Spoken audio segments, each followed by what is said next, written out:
How many of you know how to ride a bike? How many of you have never fallen down on a bike? I've never met anybody that didn't fall down sometime, or at least wobble and crash and have some bruised elbows and skinned knees. Yeah. So, if y'all know how to ride a bike, how did you learn?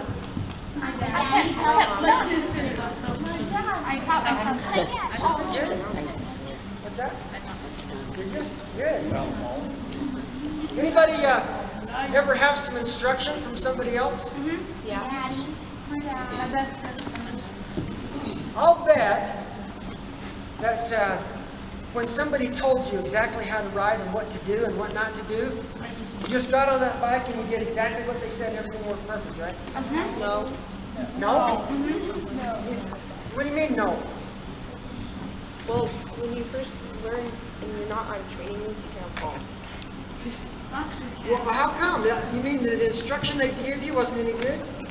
Well, the first part is until you you don't know how to fall. Okay, she said the first part is, so why didn't the instruction work? That you got? Because you don't know how to do it. You've never done it before. You know, all of life is nothing more than going from point A to point B, from where you are to where you want to go, right? So all of a sudden we get this vision in our head. We see our friends and our parents and our family members, whoever, riding bikes around, and think, that's pretty cool. And I need to do that, right? And so we go to our mom and dad or our uncle, whoever, and we say, I'd like to learn how to ride a bike. What's the first thing you need when you learn how to ride a bike? Helmet, pad, balance. Okay. Okay. Did everybody that ever rode a bike, did they have training wheels? Some people did, some people didn't, right? So that's not a necessity. Some people had helmets, some people didn't, right? So that's not a necessity. What was really critical, what was really important to learn how to ride this bike? The bike. Oh yeah, what was that? Who said that? The bike. The bike. You need the bike, right? What else what do you need before you can even have the bike? Okay, you have to have the means to get the bike, right? What do you have to do before you even do that? To decide if you want to ride it. Oh, that's what's your name? Brianna? That's a really nice one. Thank you very much. You have to decide you want to.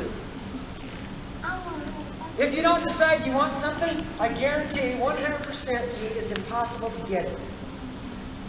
You have to make the decision. Then you have to do what? Try. Okay, you have to make a decision. We're going to go through this process a little bit later too. But until you make a decision, until you get a picture in your mind of what you want, it's impossible to get it. You know your brain works in pictures? Whatever it is you want, you have to have a vivid picture as clearly defined as possible. So then, anyway, make a long story short, what happens when we get on this bike? First of all, we decide we want to, and then we find somebody, hopefully, that will help us get the bike. We're usually not old enough to get it ourselves. And then what's really helpful is to have a coach, somebody to kind of help us. Now, some people learn to ride on their own. A lot of people learn things on their own. But it's a lot better if you have a coach, because they can help you learn what you did right and what you did wrong. So let me ask you a question. When we first hop on this bike, what do we like? Somebody holds onto the seat for us, right? Sometimes, or we hop on. What happens when we get on? We've never done this before, so do we know how to ride yet? We don't know how to ride yet. But we get on and we try, and we're going a little bit, and all of a sudden we turn a certain way and lean a certain way, and we fall over. So, let me ask you, the first time you crashed, what did you learn? Did that help teach you how to ride? Okay, we have a bunch of conflicting answers. Did it teach you how to ride? Yes. Some people say no, some people say yes. What do you think? No. Okay. said no? You're actually right. It didn't really teach you how to ride. Well, let me show you exactly what it taught. Do you know you have two minds? You have a conscious mind and a subconscious mind? Yes. Your subconscious mind, you can't read it exactly right, but your subconscious mind, when you crashed, No. yeah, it is. It went through, it knows exactly, it logged in exactly what you did to crash.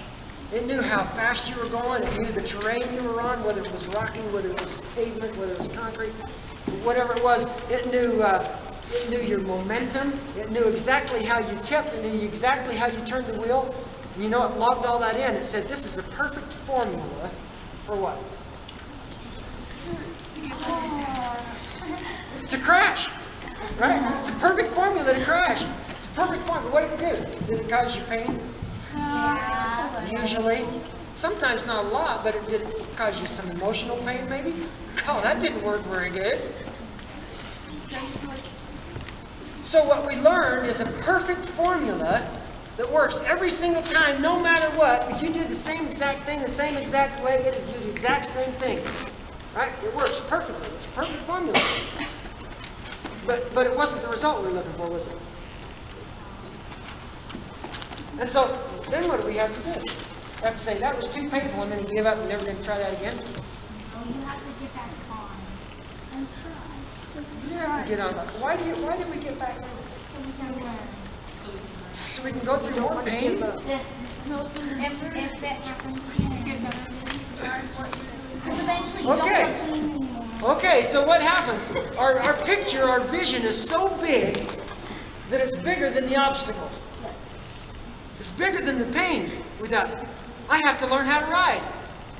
So the second time we get on our bike, what do? We get on and somebody holds on to the seat, or we get on and we try anyway. We start, and you know what happens almost every single time? Every time we know it, we overcorrect the opposite direction because our mind's trying to keep us away from that dangerous spot. It knows it's pain. So we turn the opposite way, lay in the opposite direction, and what happens? We crash again, we fall the other way because we overcompensate. Now we have two perfect formulas that work exactly right, it works perfect. It's amazing. And so our mind said, geez, if we do this extreme, we do one thing. If we do the other extreme, we get the same result. It's called pain. So I'll never go there again. So the point is, we practice 4, 5, 6, 20, 50 times. And even after we learn to ride a little bit, we still, once in a while hit a dip in the road and it throws us off balance. Anyway, we learn a whole bunch of different ways how to crash. I got rid of my bike. Did you? Do you know how to ride now? Yeah. So eventually, the vision was still bigger than the pain, wasn't it? You thought, you know what, that's something I need to do. I know I can do this. I just need to figure out the right formula, right? So, it's riding a bike. How do you actually learn how to ride, though? Because we have all these perfect formulas how to fall over. Now, okay, I want you to write down these 3 key words. This is the key to everything you ever want in your life. These 3 words are next best guess.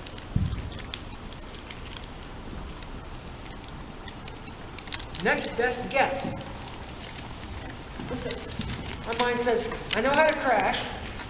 I'm not going to do that anymore. So what's the next best thing I can guess? But it doesn't know how to stay on the bike yet. But that's true. It's trying to figure out how to stay on the bike, right? But it doesn't know how yet. So what happens is all of a sudden, one of these times, after 4, 5, 20 failures, we start riding it and we go, oh, remember that feeling you had when you actually balanced and you were riding and you go, oh, this is exactly what I was looking for, right? But you realize you actually did that before you knew how to do it. You didn't know how to do it. And so all of a sudden we rode before we knew how to ride, and that's what taught us how to ride. Only by doing it before we even knew how to do it. Isn't that great?